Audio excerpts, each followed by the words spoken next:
Hello, it's Patricia Waterlily again. Welcome to my channel of personal growth. I'm so excited, and indeed it's my honor to be exploring with you such an important topic on love. Before I share my experience of how to love, I'd like to talk about why love is important and indeed what love is. Love is an energy of acceptance, of union, of alignment, of order, of embracing differences, as opposed to fear or repulsion. The latter is an energy of resistance, disorder, destruction, or fragmentation. Love is a fundamental part of life. Every creation of goodness is created out of love. Ourselves from our parents' union, our passionate inventions, our fruitful work, our harmonious families and communities, our well-mastered skills, a pleasant and well-preserved environment, or just beautiful Mother Nature. That's why some people say that God is love, nature is love. Second, love is fundamental for our survival and success. Children need parents' love for survival and healthy growth, and adults need supportive relationships to feel grounded and empowered, especially in the face of hardships. Some solid research has told us that having good relationships is the key factor in mental health and longevity for elders, not material wealth or achievements. Thirdly, love is a state of being. Good health can be defined as a state of balance and order, physically, emotionally, mentally, and spiritually. When we are in balance, we can bring more love to people around us and our surroundings. Having got some tough life experiences, some of us may have harbored some bitter feelings about life, which actually comes from distorted perceptions of life. And that's why at some spontaneous revelatory moments of spiritual awakening, some adults hoped to cleanse the blockages and impurities that have been accumulated in their souls over the years in order to return to a state of balance and purity. Love is a state of balance and purity, in union with life, with the universe, with God. Here are 4 important and radical lessons I've learned about love, and they are all interrelated.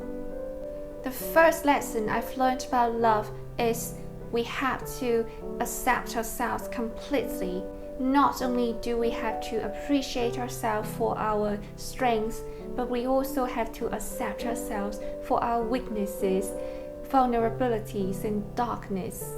Another thing is that we have to stop comparing ourselves with others, whatever aspect we can think of. I know one common worry is that if we accept ourselves completely, we will stop growing, we will stop improving. But it's not true. We will not stop improving or growing when we have self-love. With self-love, we are able to allow other people to love us. We do not resist true love from other people. And with self-love, we fully embrace opportunities in life that support our growth. And we make choices that align with our spirit. That's how we expand our capacities and nourish our well-being. Without self-love, we may end up looking for external love to fill our void. Because we cannot validate ourselves, we look outward for validation. There are many cases of two people uniting with each other with an illusion of finding in another person what they actually lack in themselves. For example, confidence, security, money, status, passion, excitement. This type of relationship will last only to the point where one person finally realizes that the other person cannot always supply what they need, or that person has grown to a point where they do not need the thing they initially needed in that relationship. They need something else. Think about love and care, confidence, security, money, status, compassion, etc. At some point, we may think that we can obtain one or more than one of these in a relationship, but nothing external is everlasting. The more expectations we give to others for the things we need, the more self-disempowered we are. A person without power tends to control others, and they are doomed to be disappointed. Unless they work to nourish themselves, to grow the qualities that they want in themselves, they cannot get from others what they want, and they cannot love their partner unconditionally. Indeed, it's a tough lesson to realize that our desperate need for a romantic partner or a life partner is a reflection of the love we have denied ourselves. Instead of looking outward for what we want, simply become what we want. And that's when a right relationship unfolds. That's when we attract the right partner. The second important and radical lesson that I've learned about love is that love is about unconditional giving. Let's clarify something here. A lot of us may think that we give those we love, but the truth is we love those we give. The more we give to a person, the more loving feelings we have for that person. Give what the person truly needs. Dive deep into their inner world and know their fears, know their vulnerabilities, know their dreams, and be their support, and help them attain their higher purpose, help them self-actualize, help them grow. In times of conflict, put ourselves in their shoes and exercise compassion and empathy. In a healthy, balanced relationship, we deserve mutual nourishment. However, a person without sufficient self-love will keep giving too much with an expectation of validation and reciprocation. And the person who keeps receiving too much without giving enough to make the relationship a balanced one will feel suffocated. Eventually, it's hard for such a relationship to last. If you have experienced or are experiencing unrequited love, you may have learned to uphold self-respect by respecting, keeping the boundary that the other person wishes to have. Then in this case, our unconditional giving exists in the form of respecting that person and also respecting ourselves, allowing that person to live with their free will. Please know that letting go is a kind action for the other and for ourselves.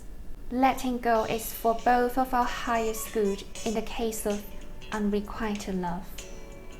Trust that the universe has something more exciting, more suitable for you. You will only know it when looking backward one day, but at least in this stage, trust. Always know that your self-love will help you attract a person that loves you. I really love the following definition of adulthood and parenthood, which is that one is able to shift from the dominant mode of receiving love from our parents, expecting love from others, to giving love primarily to special people, to our society. If you understand this, I'm so happy to be growing with you. Remember, a person with self-love is powerful, radiant, and magnetic, and he or she will eventually attract a person of this kind. They will have a relationship of mutual nourishment, mutual support. And with such a healthy foundation of self-love, the more we love, actually, the more love we receive. It's a healthy balance. So thirdly, what I've learned about love is to remove expectations. Make our loves free. Our loving act of giving should not be attached to the expectation of any reciprocation of any degree. Make our love powerful, free for others, and pure. And also, do not expect things to always happen as we wish. Oftentimes they do not. simply opened our heart and mind to see what life really is. We have to remove our spectacles to see life as what it is, to see a relationship as what it is. We hope that our giving is not a form of control. We hope that our love is not ego-driven or fear-based. And the fourth important and radical thing that I'd like to share about love is forgiveness. If we truly love a person, we can forgive them for the disappointments, frustrations, or hurtful moments they bring. From my personal experience, forgiving a person that had sent me to hell literally is very difficult at first, because forgiveness requires the relinquishment of my ego. Please know that when we are not confident enough, at times the weaknesses, we may feel that it's difficult to remove our ego, because our ego can give us some confidence, give us self-identity. However, for adults, relinquishing our ego is an extraordinary exercise for raising our consciousness. I have to say, the moment of radical forgiveness is also a moment of radical self-love. When we release the grudge, we embrace the other person in totality. We also embrace life in totality. Life consists of moments of joy and challenges. Then we are more able to flow in oneness with life. We do not resist pain anymore. Remember, pain is different from suffering. We may feel pain from time to time, but we can consciously stop us from suffering, simply with our awareness and forgiveness. Know that forgiveness is a form of letting go. Ultimately, forgiveness helps us center our energy within ourselves.